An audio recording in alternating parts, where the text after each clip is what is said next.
channel. My name is RJ, your tarot card reader. Take what resonates and leave those not for others. Watch on your own risk. Okay, so let's do your collective reading, Sagittarius. Timeless reading po ito. So, kung kailan mo makikita tong video na to, doon siya mag-resonate. Okay?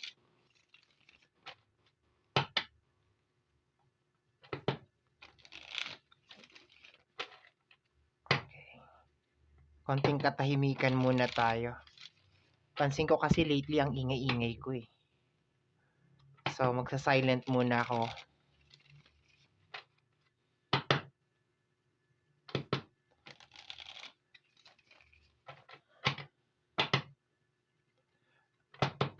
Okay, so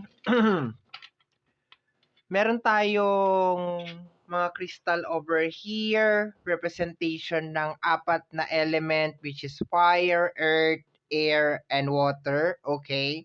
And alam naman natin, my dear Sagittarius, na kahit na fire sign ka, meron kang water, meron kang emotion, meron ka ring air, which is your thinking, earth, which is may kinalaman sa ground or material things. Okay?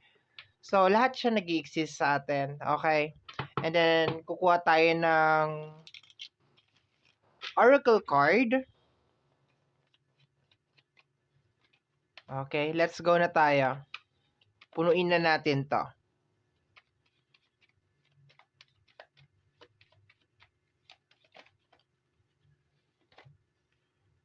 Para sa yung fire energy, we have here the 9 of Wands. May struggle akong nakukuha sa card na to, my dear. Lumilingon ka sa nakaraan. Magician. Nice. Para sa Earth. Para sa energy ng Earth mo, you have the Magician. Creation. Are you embracing yung pagiging creative? Or nadidistract ka ng paglingon mo sa energy ng 9 of Wands, air, Wands, change, transformation, malinis na kalangitan. Okay? May naka-flip na card. Okay, babalik ko to.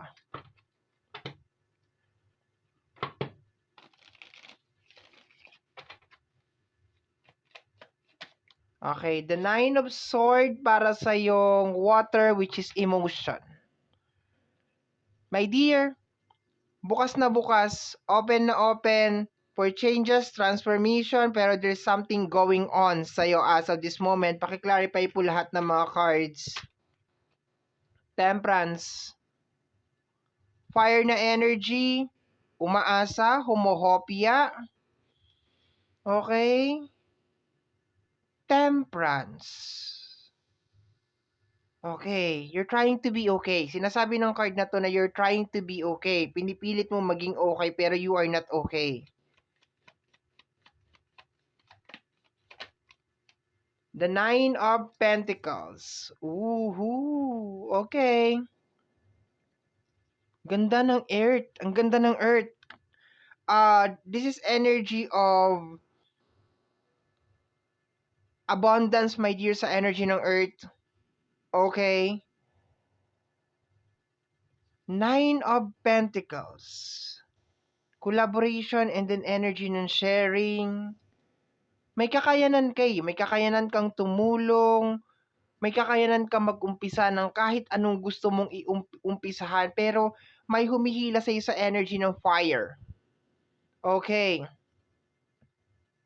Like, bukas na bukas, my dear. Ang nakikita ko dito, bukas na bukas yung door for you to create something. Bukas na bukas yung pintuan, my dear, para gumawa ka ng something na posibleng magiging kapaki-pakinabang sa'yo, will be very beneficial to you, pero merong something akong nakukuha over here. may mabigat na energy, my dear. Meron kang nililingon sa nakaraan. We have here the energy of the Three of Cups, sa energy ng iyong mind, and the energy of the Knight of Swords. There's an energy of revenge. May galit sa puso mo, my dear. Kita mo tong water, this is connection, energy to ng iyong emotion, my dear. May revenge akong nakukuha sa energy ng water. There is an energy na parang gusto mong kausapin, gusto mong magpaliwanag, gusto mo na tanungin. Itong energy na to, my dear. Like, you want to have justice. Okay, nakukuha ko dito. Gusto mo magkaroon ng hustisya, my dear. Merong nangyari dito. You're acting na parang you're okay.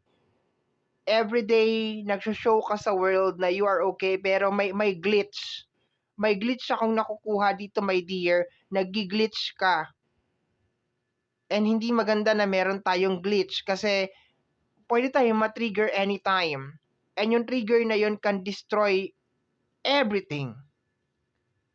Sa energy ng air, which is connected sa yung mind, the Eight of Wands, energy ng change and transformation, and the energy of Three of Cups, energy ng celebration.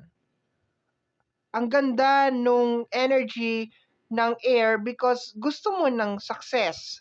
Gusto mo ng transformation, my dear. Pero paano mangyayari itong change and transformation kung lumilingon ka ng lumilingon sa nakaraan?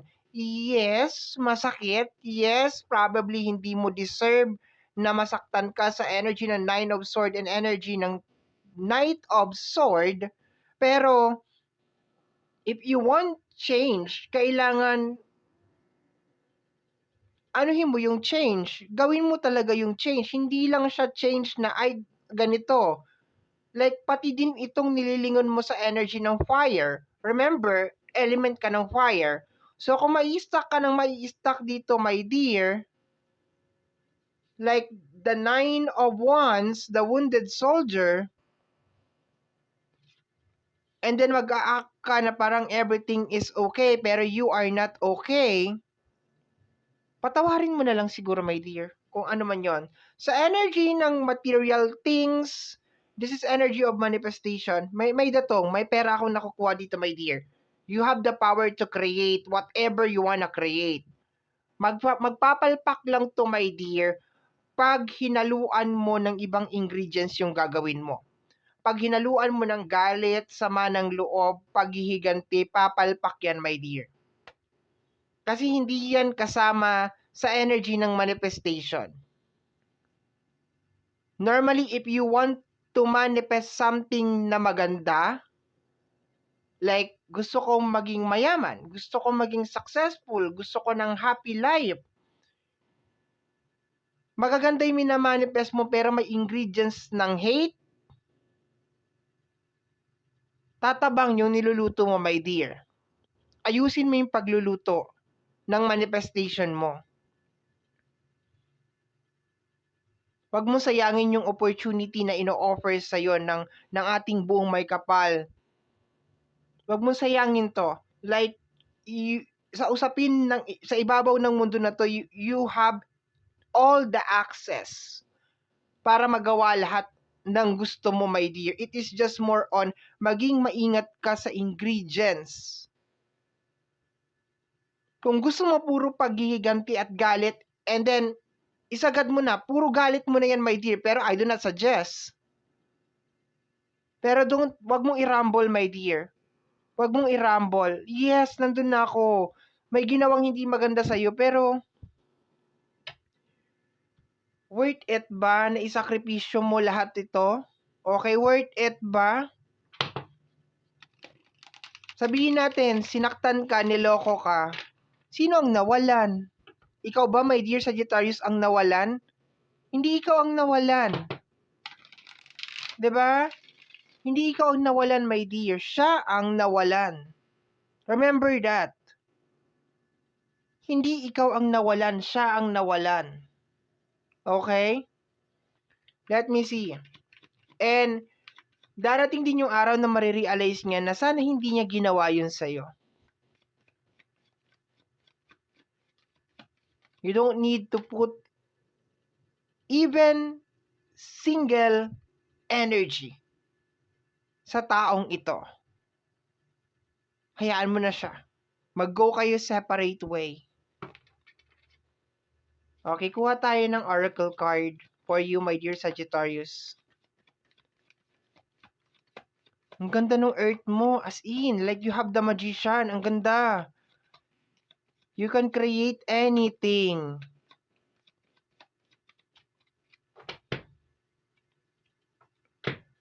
Pahingi po kami ng oracle card, please. Pahingi po kami ng oracle card, please. Para kay Sagittarius, pahingi po kami ng oracle card. Pahingi po kami ng oracle card.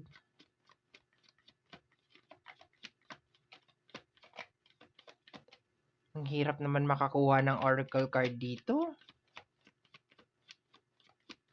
Pahingi po kami ng oracle. Okay, we have here, what is this?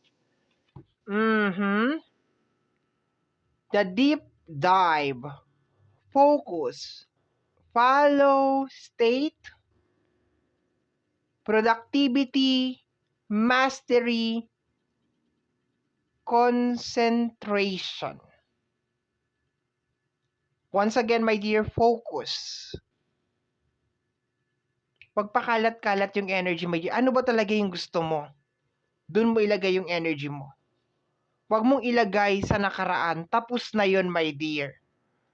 Kung may mga tao na gumawa sa iyo ng hindi maganda, uulitin ko, my dear Sagittarius, hindi ikaw ang nawalan. This is the time to focus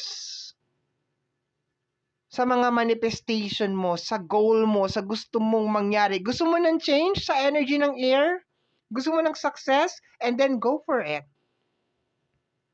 Ilagay mo doon yung 100% na energy mo. Gusto ko maging successful. Gusto ko ng celebration. Gusto ko ng success. And doon tayo mag-focus. Huwag mong hatiin yung energy mo, my dear. Deep dive.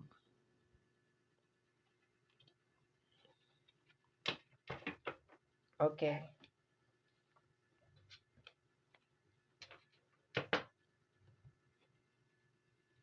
Let me see. Next card pa tayo, my dear. Maraming salamat po sa ating mga abangers. Sa mga walang sawang naghihintay at nag-aabang ng ating mga readings, thank you very much. Ganon din po sa ating mga bagong subscribers, thank you so much. Maraming salamat po. We have here, safe space. Emotional sanctuary, comfortable solitude, protected, okay, here I am, safe. Sabihin na lang natin, my dear, may mga bagay na nagdulot ng sakit sa'yo in the past. You survive. And yun ang pinakamahalaga doon. Nakaligtas ka, my dear. That is the most important part. Nakaligtas ka doon sa part na yon. And this is the time na kinakailangan mo mag-focus. You need to have this concentration. Aralin mo kung ano yung gusto mong mangyari. Namnamin mo kung ano yung gusto mong mangyari. Nakaraan, it is just a part of the past. Learning. May natutunan ka doon, my dear, and that's it. Nonsense na paulit-ulitin natin to, my dear. Magpa-plop yung niluluto mo, my dear, maniwala ka sa akin. Kung ano yung gusto mo mangyari, sisirain niya yan. Nakakaramdam ako dito ng energy ng paghihigante, galit, puot. At hindi yan, my dear, ingredients sa magandang buhay. Never yan naging ingredients sa isang bagay na napakaganda. Success, prosperity, abundance, never naging ingredients yang paghihiganti at galit na yan. Sa pagkakaalam ko, the last time that I check, lahat ng ingredients dyan ay puro positive energy, forgiveness, gratitude. You're safe, my dear. You are good.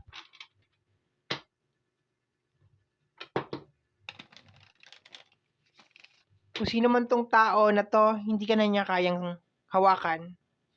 Hindi ka na niya kayang saktan. You are free. It's about time for you to start something, to create something. Hinihintay ka lang, my dear. Nitong mga oportunidad na to, ikaw lang ang hinihintay. Okay? Let me see, my dear Sagittarius. Last oracle card. Yan mo na. Do you believe on karma, my dear? Naniniwala ka ba sa karma? And then be it.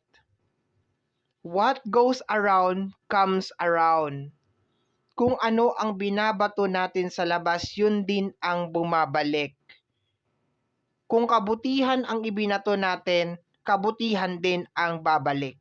Kung pagmamahal ang binato natin, yun din ang babalik. Kung itong tao na to, my dear, is sinaktan ka, yun din ang babalik. What goes around comes around. Hindi natin kinakailangan maglaan ng oras or maghintay na maging miserable ang buhay niya or maramdaman niya kung ano man yung ginawa niya sa'yo. Hindi na natin trabaho yun. What is this we have here? I have karmic debt that I need to be paid before I can come back to you. I have karmic debt that I need to pay. That I need to pay before I can come back to you. Etong card na to, my dear, is energy na sinasabi na hindi na siya makakabalik. Meron siyang kinakailangan pagbayaran. Or kung ano man tong connection na to, my dear, is hindi talaga siya nakatadhana na mag-last forever. Hanggang doon lang talaga kayo. And as of this moment, my dear, hindi na siya makakabalik. So, kinakailangan mo na mag-move forward, kinakailangan mo na magpatuloy, at tuparin yung mga pangarap mo. Huwag mo nang hintayin tong tao na to. Huwag mo nang hintayin tong tao na to na mag-apologize, na makipag-ayos. Grab mo yung mga opportunity, my dear. You need to grab yung mga opportunities.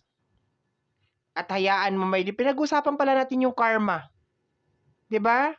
Pinag-usapan pala natin yung karma, and eto na, lumabas na yung karmic. Ako, I believe on karma. 'Di ba? So, paubayan natin sa karma, my dear. Okay? So, ang ganda naman ng energy mo. Gusto mo ng change. Bukas ang palad ng universe para sa'yo. Yun nga lang, sa heart mo may mabigat na energy. Sa fire na energy mo, ayan, may blockage. Kailangan natin tanggalin yan, my dear. Okay? So, my dear Sagittarius, yan po ang nasagap natin na message energy para sa gabing ito. Kagaya po ng lagi kong nasasabi or nasasambit, ang tanging hiling at dasal ko lamang po sa ating buong may kapal ng mga readings na ginagawa ko ay nakakatulong po sana sa ating lahat.